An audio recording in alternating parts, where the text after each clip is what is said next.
E nós estamos falando sobre batalha espiritual. Deixa eu te perguntar uma coisa. Quando você ouve esse termo, batalha espiritual, o que vem à sua mente? Os demônios lutando com os anjos, saindo na mão. Ou então você pensa assim, é um dia, quem sabe eu vou ter que enfrentar aí, vou ter que sair na mão com o inimigo. Bom, quero te dizer que não é assim, então fique tranquilo. Quando falamos de batalha espiritual, é uma coisa muito mais sutil, é algo muito mais profundo. E nós queremos trazer esse tema, abordar esse tema, porque ele é importante na sua vida, para que você possa aprender, para que você possa vencer. Falamos domingo passado que o inimigo existe. A primeira coisa que você tem que saber é que ele existe. E você tem uma luta, e você tem que enfrentar essa luta. Então o inimigo existe, e você precisa estar preparado, reconhecê-lo, para que então você seja vitorioso, você não seja derrotado na batalha espiritual, porque a batalha espiritual existe. E o segundo ponto que nós queremos falar é a maneira como o inimigo age na batalha espiritual. E a primeira coisa é que o inimigo age na mente. Então o inimigo age na mente, age dos pensamentos. Então você não vai sair na mão do inimigo, mas ele vem de uma maneira sutil e vai falando com você, vai agindo na sua mente, vai agindo no seu entendimento. E para falar sobre isso, eu quero levar você na primeira batalha espiritual que a Bíblia relata.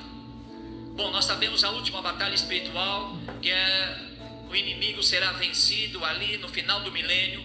Ele finalmente será preso e lançado no lago de fogo. Nós já falamos sobre isso, você já aprendeu sobre isso, mas queremos falar na primeira batalha, porque na última ele foi derrotado, mas na primeira, infelizmente, ele venceu.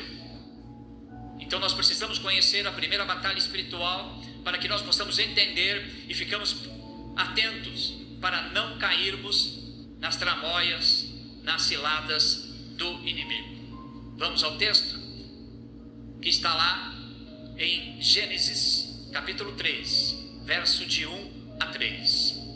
Ora, a serpente era o mais astuto de todos os animais selvagens que o Senhor Deus tinha feito. E ela perguntou à mulher: foi isto mesmo que Deus disse? Não comam de nenhum fruto das árvores do jardim? Respondeu a mulher à serpente: podemos comer do fruto das árvores do jardim. Mas Deus disse: não comam do fruto da árvore que está no meio do jardim, nem toquem nele, do contrário, vocês morrerão. Que bate-papo interessante, não é? Mas aqui é um prenúncio, é o começo de uma batalha espiritual. E vocês observaram a sutileza com que o inimigo se aproximou de Eva. Veja que ele não assustou Eva, não é? Ele não assustou, ele veio de uma maneira bem sutil. O texto fala aqui, veio através de uma serpente, de um animal, diz que ele era astuto. E serpente aqui tem a ver com o inimigo. Apocalipse fala a respeito que o inimigo é a serpente. E para que você entenda então, para que você possa compreender, serpente então é Satanás, que vem do hebraico, que significa adversário. Por isso que nós nos referimos a ele muitas vezes como o inimigo. Então, Satanás significa adversário, vem do hebraico. Já diabo não é um nome, é um adjetivo. E vem do grego e significa acusador ou caluniador. É um adjetivo. E é uma palavra grega. Então, uma curiosidade, no Antigo Testamento você não vai encontrar a palavra diabo, porque é uma palavra grega e o Antigo Testamento foi escrito em hebraico. Já no Antigo Testamento e no Novo você vai encontrar a palavra Satanás, que vem de hebraico. E também tem o Lúcifer, não é isso? Tem até uma série, Lúcifer.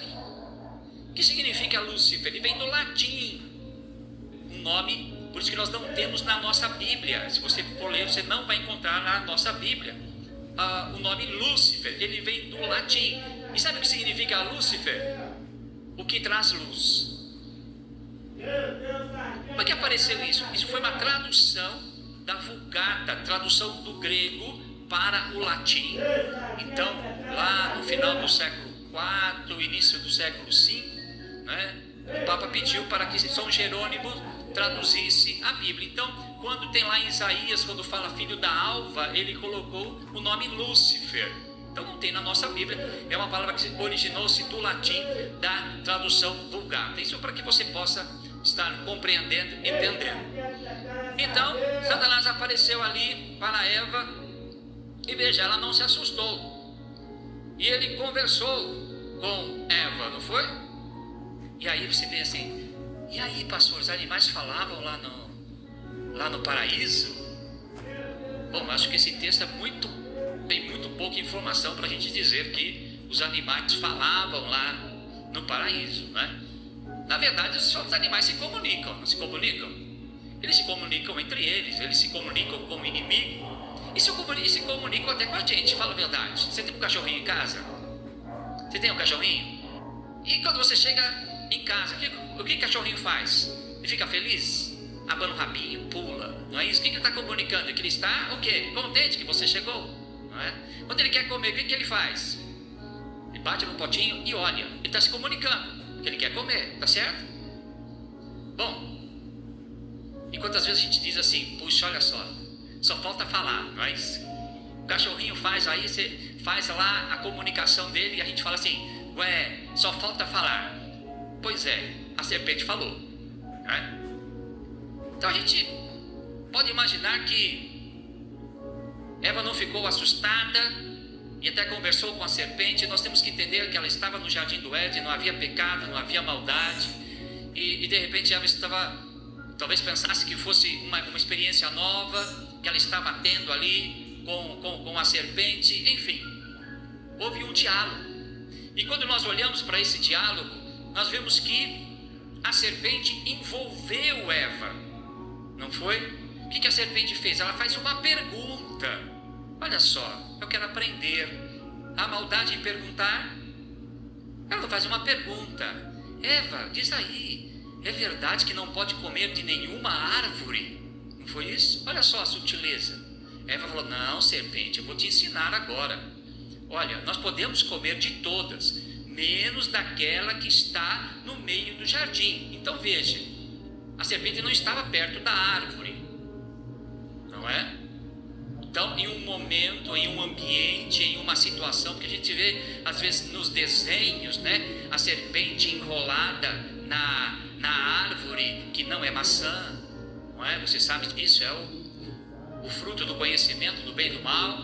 Aqui parece que eles não estavam perto, porque quando Eva diz, olha, é a árvore que está lá no meio do jardim, tá certo?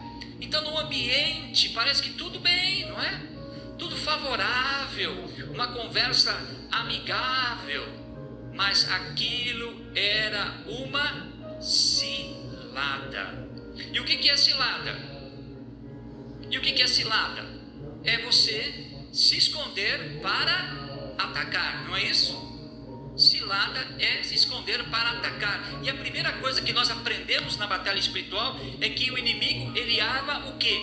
Ciladas. Ele se esconde para atacar. Ele aqui estava se escondendo, chegou até aqui amigavelmente para conversar com Eva, mas o seu objetivo era outro. Então o inimigo, ele tem ciladas, e a palavra de Deus nos fala isso. Veja esse texto de Efésios 6:11, que o apóstolo Paulo nos exorta: revesti-vos de toda a armadura de Deus, para que possais estar firmes contra o quê? As astutas ciladas do diabo. Então o diabo faz o que? Cilada. Ele se esconde para atacar. E aí você precisa estar vigiando quanto a isso. Às vezes numa situação de novidade, de curiosidade, não é? De oportunidade, de repente Eva lá está pensando, olha, eu tenho oportunidade de conversar com a serpente, mas na verdade o inimigo estava ali armando uma cilada, e você precisa estar atento. Por isso que você tem que estar na presença do Senhor, buscando sempre a orientação de Deus para a sua vida, para que você não caia em ciladas. Há uma situação nova, busca o Senhor, há uma oportunidade. Quantas oportunidades que nós julgamos oportunidade e na realidade é uma cilada.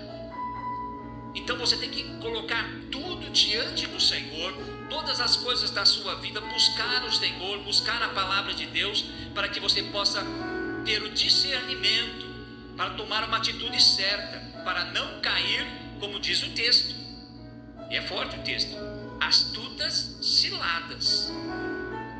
Então é uma cilada que é feita de uma maneira astuciosa, e ela vem então para atacar. E realmente o inimigo sempre se revela, e aquela conversa que parecia uma conversa de querer saber, né? Fez uma pergunta, Eva respondeu. Olha só como o ataque aconteceu. Vamos lá ao texto, Gênesis, na sequência, né? Gênesis 3, 4, 5. Então a serpente disse à mulher: certamente não morrereis, porque Deus sabe que no dia em que dele comerdes, se abrirão os vossos olhos, e sereis como Deus, sabendo o bem e o mal. Olha só, gente, está dando para entender? Veja bem, aqui apareceu um sinal amarelo, não é? Atenção, você tem que ter atenção.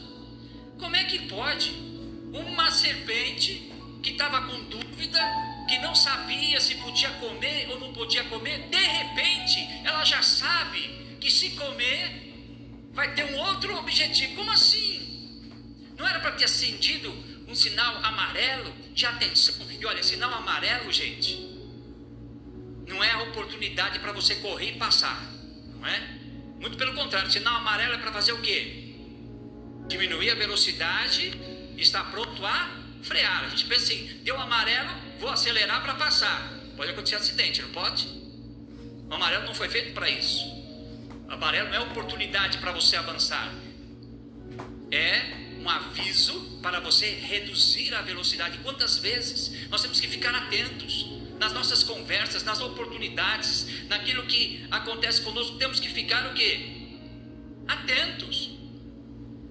E olha só, então disse a serpente: certamente não morrereis. Mas Deus não tinha dito que ia morrer? Diz aí, não era para Eva? Já fez. Opa, pera um pouco, você já está falando aí coisa que não é verdade. Você está falando então que Deus mentiu? Opa, pera aí, não quero nem ouvir o que você tem para dizer. Não é assim? Mas Eva viu esse sinal amarelo e não tomou posicionamento. Veja que aqui há alguma luta. Existe alguma luta aqui da serpente com Eva? Com a tua serpente aqui que ficou em cima dela. Não, muito pelo contrário. A serpente só lançou um argumento, não foi? E deixou a luta para o pensamento na mente de Eva. Percebe que muitas vezes o inimigo não luta imediatamente. Ele colocou a dúvida, não foi isso? A dúvida no coração de Eva. Veja, ela fez o quê? Lançou apenas um argumento. E o que é um argumento? É uma informação? Não, um argumento é o meio usado para persuadir, para tentar convencer alguém, fazendo com que esta pessoa mude de ponto de vista e de maneira de agir. Quando o inimigo lançou essa conversa com Eva, ele estava querendo o quê? Que Eva mudasse a sua compreensão com respeito àquilo que Deus tinha dito. Ele não estava fazendo uma informação. O inimigo queria que Eva mudasse de entendimento daquilo que Deus tinha estabelecido. Então, olha só, você precisa tomar cuidado. O inimigo jogou para Eva pensar.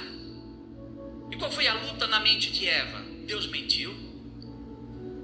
Será que Deus não falou a verdade? Veja, o inimigo não forçou, ele lançou dúvida. O que é dúvida? Ausência de fé. Eva acreditava numa coisa que não podia comer, ela não disse isso? Ela tinha dúvida sobre isso? Não, ela disse isso para a serpente. Não, Deus falou que eu não posso, ela sabia, não tinha dúvidas disso. Veja o que a serpente faz.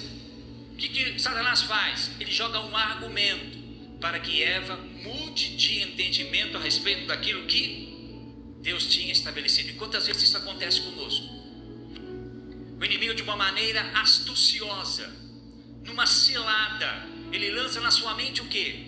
Uma dúvida, um argumento, para que você possa deixar de pensar nas promessas de Deus como deveria, de você ver Deus como deveria.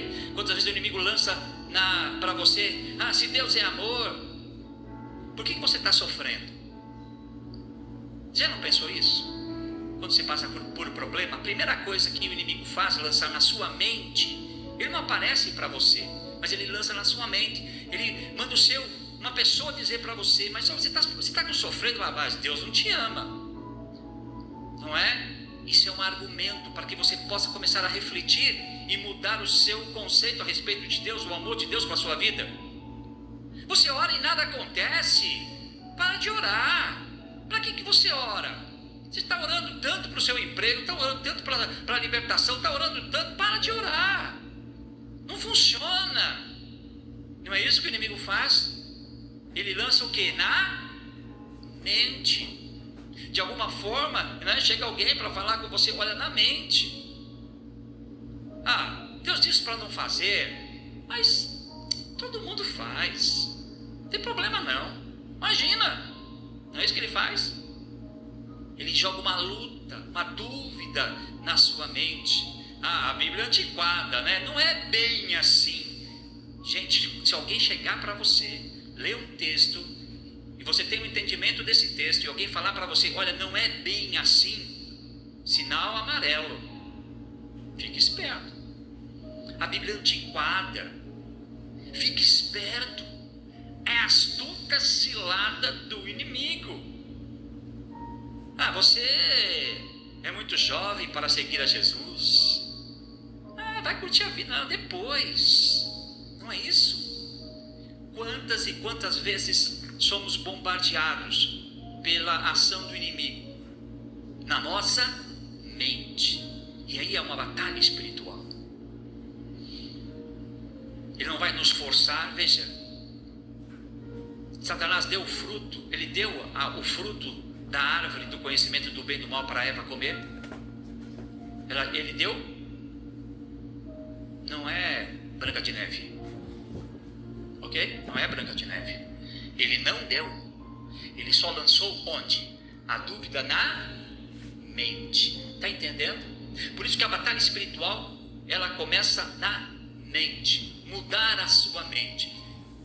Jesus também passou por isso. Jesus, ele sofreu uma batalha na sua mente. E eu vou colocar o texto, eu quero que você observe como Jesus reagiu. Nós vimos que Eva não respeitou o sinal amarelo, não é? Mas Jesus agiu diferente. Olha o texto para você. Mateus 16, 22 a 23. Desde então, começou Jesus a mostrar a seus discípulos que convinha ir a Jerusalém e padecer muitas coisas dos anciãos e dos principais dos sacerdotes e dos escribas, e ser morto e ressuscitar ao terceiro dia. Observe. E Pedro, tomando-o de parte, começou a repreendê-lo, dizendo: Senhor, tem compaixão de ti, de modo nenhum te acontecerá isso. Ele, porém, voltando-se, disse a Pedro: para trás de mim, Satanás, que me serves de escândalo, porque não compreendes as coisas que são de Deus, mas só as que são dos homens. Percebe a situação? Jesus está ensinando, falando a respeito do que ele ia padecer, do que ele ia sofrer. Aí se levanta Pedro, com boa intenção, não foi? Chamou Jesus à parte. Falamos isso domingo passado. chegou, chamou Jesus à parte e falou que Jesus, não fala uma coisa dessa. Senhor, tem compaixão de ti. Olhe para o Senhor, não é? Tem autopiedade. O Senhor vai sofrer. Não, Senhor, olha, o Senhor está sendo muito negativo, não é? Não, vamos, não, isso não vai acontecer, de maneira nenhuma. E nós vemos que toda essa palavra, que parece uma palavra de um amigo, não é? Não parece uma palavra de amigo? Mas era uma cilada. E Jesus, evidentemente, que andava na presença de Deus, ele percebeu essa cilada, e o que ele faz? Ele se vira para Pedro, e fala o que para Pedro? Para trás de mim, Satanás. Jesus, observa, ele foi mal educado. Ô, Jesus, pegou pesado agora, hein? Mas veja, Jesus, quando viu o sinal amarelo, o que ele fez? Opa, freou. Não foi? Ele já repreendeu, para trás de mim, Satanás. Ele observou que naquela fala de Pedro, e Pedro era um camarada que gostava de falar, então, mas Jesus percebeu que naquela fala de Pedro, o inimigo estava agindo. Na verdade, o inimigo usando Pedro para dissuadir, para fazer com que Jesus olhasse para si mesmo, tivesse dó dele mesmo e desistisse, não é isso? Não faça isso, não foi? De modo nenhum o Senhor vai para a cruz. Olha só. Então veja como Jesus reagiu. E diz, para trás de mim, Satanás. Então, uma resposta certeira. E sabe, nós precisamos reagir firme e prontamente aos argumentos do inimigo. O inimigo veio falar uma coisa que você sabe que não vem de Deus, que não é o propósito de Deus para a sua vida. Você precisa ser firme, não aceitar, rejeitar. Se você, evidentemente, não quer falar, né, para trás de mim, Satanás, você tem que pensar, para trás de mim, Satanás, você quer me enganar, mas você já tem que cortar a conversa e falar, depois a gente conversa sobre isso, eu não quero conversar sobre isso, Deus tem falado no meu coração algo diferente, e eu creio em Deus, amém? Eu não posso, você não pode, é dar vazão, é abrir o coração, porque senão, você vai ser derrotado na batalha da mente. Como Eva foi derrotada. Eva não foi derrotada? A Eva perdeu a batalha da mente. Ela caiu na cilada, na astúcia cilada do diabo, não foi? Olha o texto. Gênesis 3:6. E viu a mulher que aquela árvore era boa para se comer, e agradável aos olhos, e árvore desejável para dar entendimento. Tomou do seu fruto e comeu, e deu também a seu marido, e ele comeu com ela. E viu a mulher que aquela árvore era boa. O que eu falei? O que é argumento? Eu usar palavras para que a pessoa mude a sua maneira de pensar. O que Eva pensava a respeito daquela árvore? Era um fruto proibido, não era? Não era um fruto proibido. Ela não pensava isso, ela diz isso para a serpente. Deus falou para eu não comer, nem tocar, não é? Porque senão eu vou morrer. Não, era um fruto proibido. Observa que Eva abriu a sua mente, porque é isso que o inimigo faz. Ele não quer apenas dar informação, ele quer mudar o seu conceito, ele quer mudar o seu entendimento, ele quer mudar a sua compreensão. Observa que Eva mudou a sua compreensão a respeito daquele fruto. Aquele fruto que era um fruto proibido, já passou a ser o quê? Um fruto bom, um fruto agradável, um fruto desejável. Ela permitiu que a astúcia de Satanás, que a cilada de Satanás prevalecesse na sua vida. Não foi? E qual é o caminho da derrota nesse processo de mente? Porque primeiro, eu tenho um mau pensamento.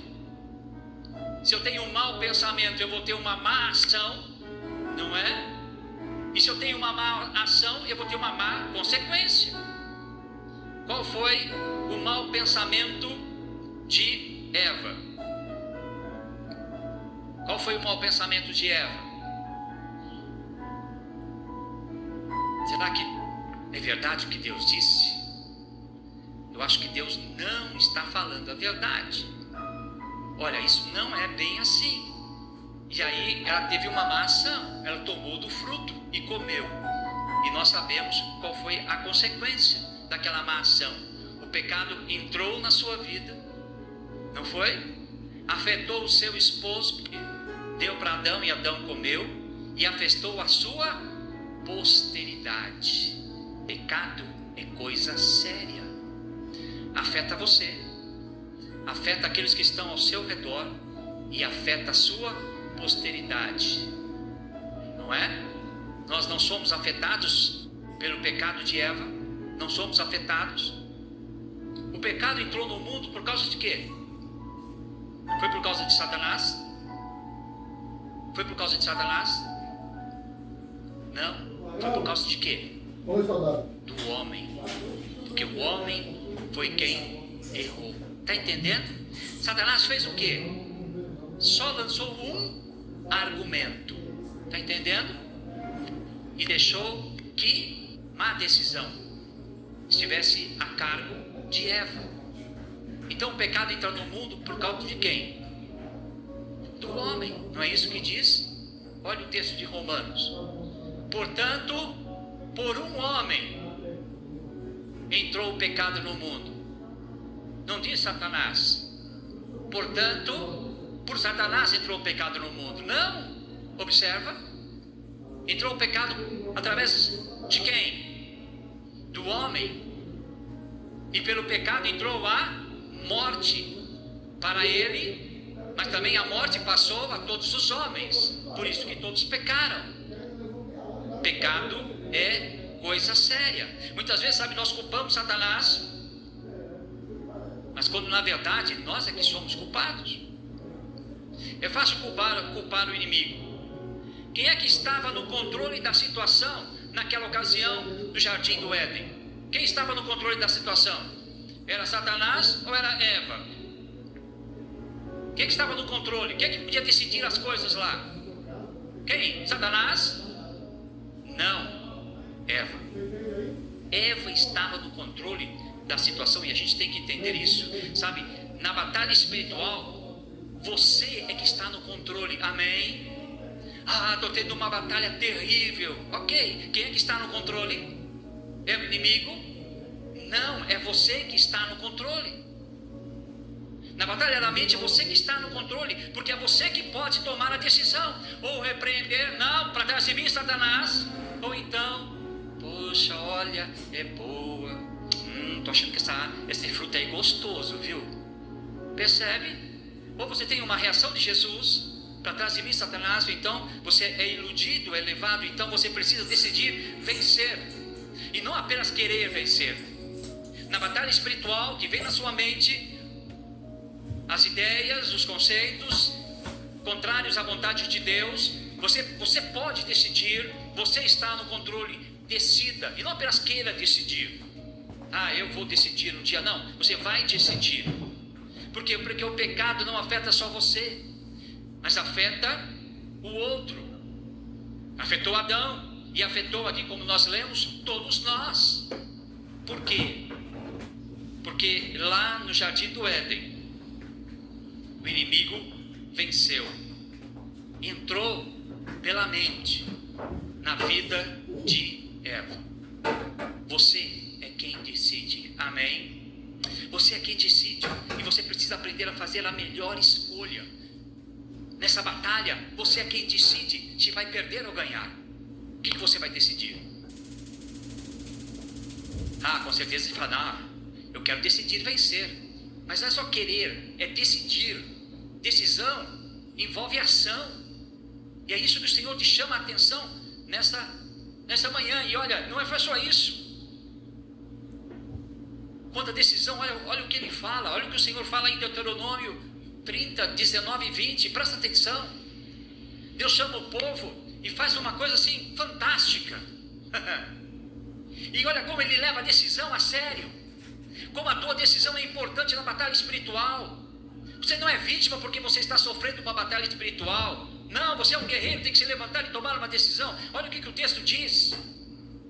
Deus diz assim: os céus e a terra tomam hoje por testemunhas contra vós, de que te tenho posto a vida e a morte, a bênção e a maldição. Escolhe. O que é escolha? Decisão. Escolhe, pois, a vida, para que vivas tu e a tua descendência. Isso que eu estou falando. O pecado não afeta só você. Quer ver um exemplo? O alcoolismo. A pessoa enche a cara, alcoólatra.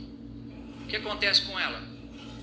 O fígado já era, cirrose, não é? Mas só isso? É só ela que é prejudicada? Sua família é. Porque às vezes com o alcoolismo vem a violência, vem os traumas com o cônjuge, os filhos que replicam, não é isso? Aquilo que o pai fazia, percebe? Porque o pecado é assim. O inimigo quer atingir você, quer atingir a sua família, quer atingir a sua posteridade. Então você precisa o quê? Decidir. Escolhe, pois, a vida.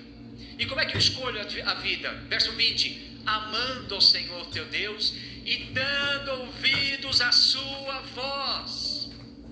Repita comigo: e dando ouvidos à sua voz. Foi isso que Eva fez. Ela deu ouvidos à voz de Deus, ou deu ouvido à voz de Satanás? A quem ela escutou? Ao inimigo.